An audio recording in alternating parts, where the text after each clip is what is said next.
morning everyone. I'm Dr. Krishna Man and you are watching my YouTube channel, that is CBSE TechTalks.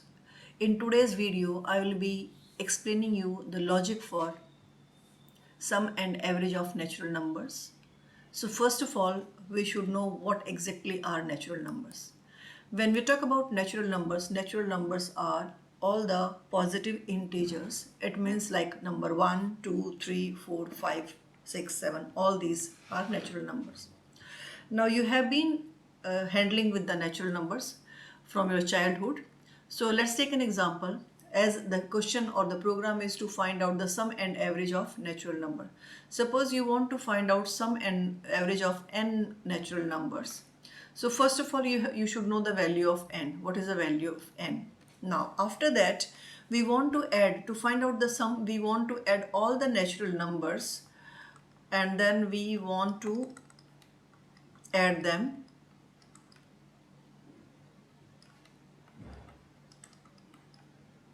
Okay, so we are adding them till 1. Okay, or you can say till n. So this is, and then we divide that number. This is sum, and to find out average, we will be dividing the number by n. I think this is clear.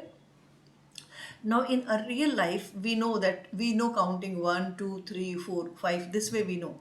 But actually, how after 1 we get 2 only? Because what is exactly is done here, the logic is 1 plus 1 is 2, 2 plus 1 is 3, 3 plus 1 is 4, 4 plus 1 is 5. So this way we go.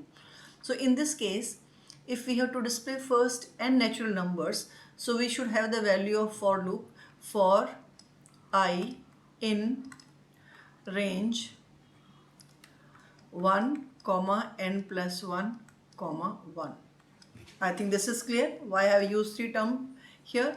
We are starting from 1 and we want the number n also to be added. So we have used n plus 1, as I have been telling you that in the range it takes only n minus 1. So in this case, if you will write n plus 1 is the term minus 1. So it is going to go till n number.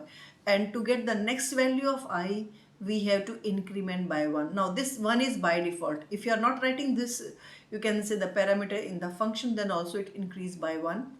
But in the cases when we go with the odd number or even number, we make it 2 increment to here. Then now next thing is that we want the value of I in each case. So we want the value of I to be displayed every time. So that print statement has to be in the loop, because the value of I is changing in each iteration of the loop. So we need to print the value of I here. Now the next thing is that we want to calculate sum also. Now what is sum? Sum equals to sum plus I. This is one more term.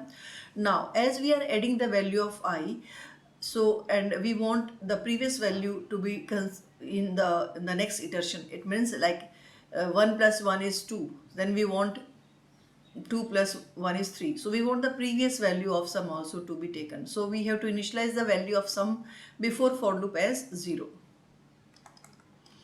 Because inside the for loop, if you will declare or if you will assign the value of sum, every time the value of sum will be 0. But we can't afford to have sum equals to 0. Then you will be getting only the last number here. So the value of sum is to be declared outside the for loop. Now these two statements will be in the for loop.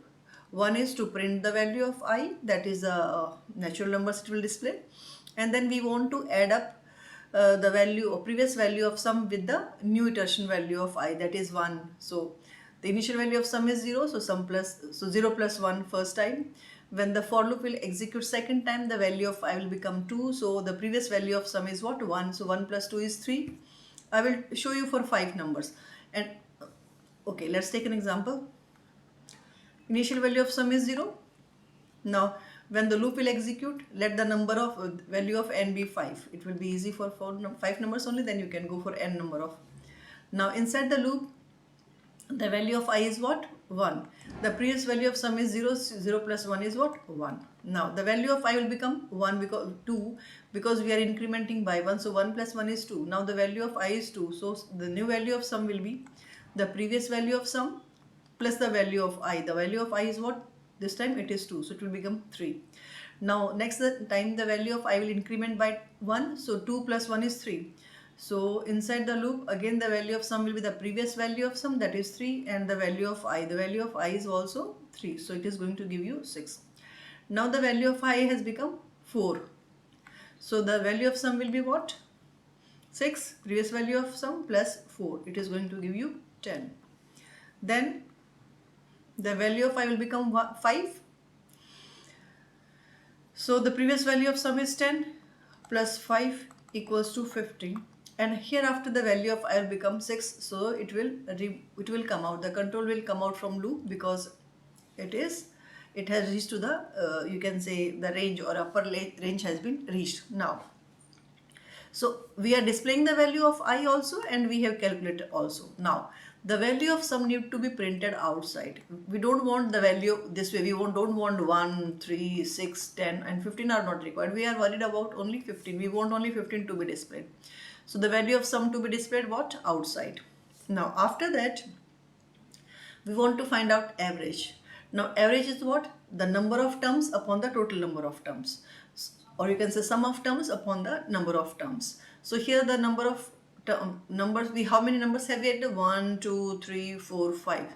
So it will be, average will be sum by 5 or sum by n, and then we will print the average. Now in this case we are not using the function. You may be thinking, why not to be taken this function as it is, you would have got easily. So if we have the value of n is 5, so 5 into 5 plus 1, 6 upon 2, so it is giving you 15. We are not using the function. The reason being, all these programs help you in developing your logic. So that's what without function we have used. Let me show you the, I think this logic is clear to you. Let me show you the coding, and then I will run on this. So Python program to display first and natural numbers, their sum and average. This is the comment statement. We have read the value of n. What is that? Enter the number of natural numbers to be displayed. Okay, sum equals to average equals to 0. So we have multiple assignments in Python. So we can write sum equals to average equals to 0. This is very much clear, I think, to you. For I in range 1, this is a starting position, comma n plus 1. So this is the upper limit, minus 1. It will execute till minus 1. So n plus 1 minus 1 will be till n only. And we are going to increment the value of I by 1 every time. We need to print the value of I because we want to display all the natural numbers. Then, and we want to do the adding of all the natural numbers. Average equals to sum by n.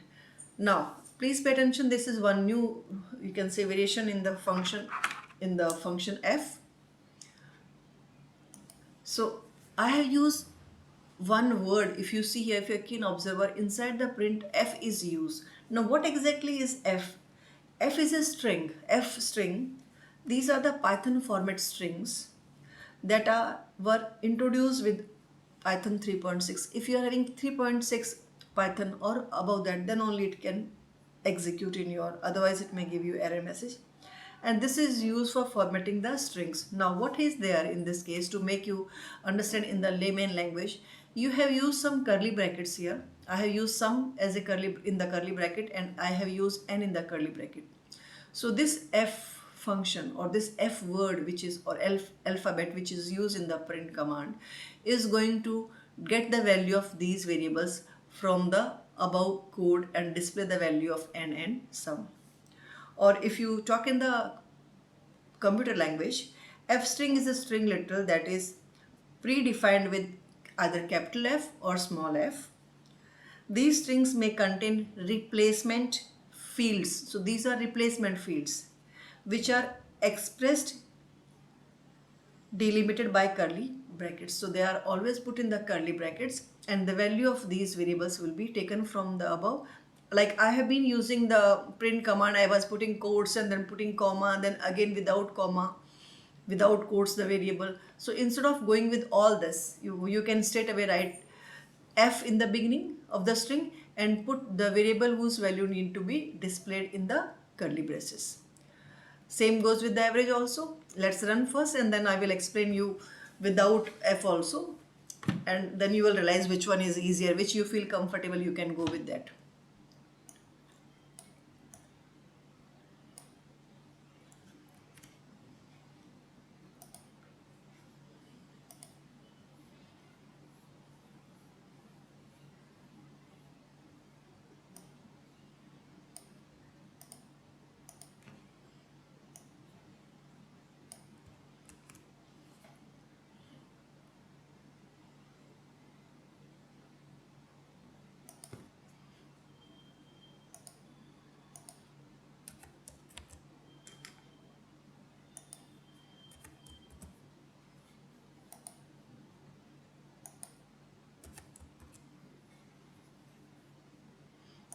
As we have copied, sometimes they is given error message, so I'm again writing all these with the codes.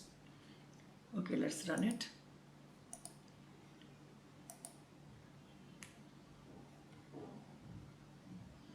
Save the file in the directory where you are saving your Python files for the further reference.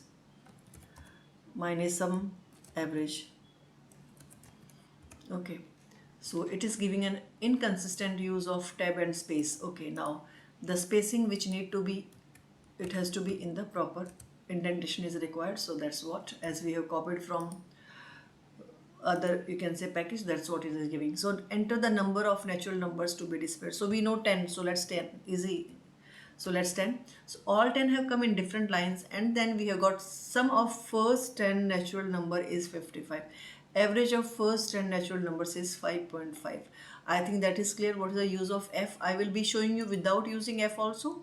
So if you don't want f to be used here, so what all things you have to do changes. I'm making it comment so that you can easily differentiate both when you will have both with you, and then you can decide how you want to go with. Okay, so I'm making it here for you. So we will not be using f here. Okay, now we want the value of n to be displayed, so this string has to be closed and we will be putting n without the quotes. Then again we have to put comma. Then again we want natural number to be displayed as it is, so natural number, and then this has to be without quotes. So the function which I have used here, beta, if you can see here, this is using f function and this is without f. I showed you the average statement with f, now I'm showing you average without f. Again, let's take 10 only because we know the answer for 10. So it is giving same answer, no effect. Now average is displayed that side, it means maybe we have given some spaces after the quotes, inverted commas. Now, is it clear? So if you want the function f to be used, that is string function, you may use f or you may write without f also, is your choice. I think this is clear. Now, we have used print statement here. And if I write this print statement, let's take an example, because print sum is calculated inside only. If I modify this statement here, you will come to know about the difference, what exactly we want and why it is required outside the for loop. So I'm entering again 10 here, and now let me adjust the screen for you so that you can see the answer. Okay, now if you see here, sum of 10 natural number in 1, 2, sum of natural number is 3, which I showed you, 1, 3, 6, 10, 15, 21, 28, 36, 45, 55. So we don't want this statement sum to be displayed in each case. We want the value of sum to be displayed only at the end. That's the reason this print statement is to be used outside for loop, not inside the body of for loop. Same thing I think is clear to you. We need to display, as we need to display the value of all the variables. If I write here this print, if I write this print statement after for loop, let's take an example, or maybe here as not the body of loop. So I want to show you this variation also. I have again entered the value 10 only. Okay, now see, it is not giving you 10. Enter the number, I have entered 10, it has displayed only 10. 10 is what? Which the value of I outside the loop. But we want all the 10 natural numbers to be displayed. So this print statement which is giving answer as 10 has to be in the body of loop. I think I have justified why these things are used this way. Why print is inside or why print is outside, this thing I think I have justified, and you can go with that.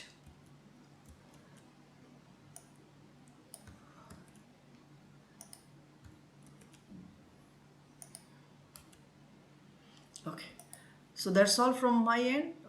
Please keep trying this. Now after this, you know how to calculate sum and average of first natural number. The usage of print inside and outside the loop, when you have to take inside the print statement and when it has to be outside. If you want the value of any variable or anything in each iteration, that print has to be inside the body of loop. If you want one value after doing all the calculations or something, that has to be always outside the for loop. So if I would like you to keep trying these programs, and if you have not subscribed yet, I would like you to subscribe and like, so that I can make such more videos and the videos will reach the moment I will make. Keep coding. Let's meet in the next video. Till then, keep coding.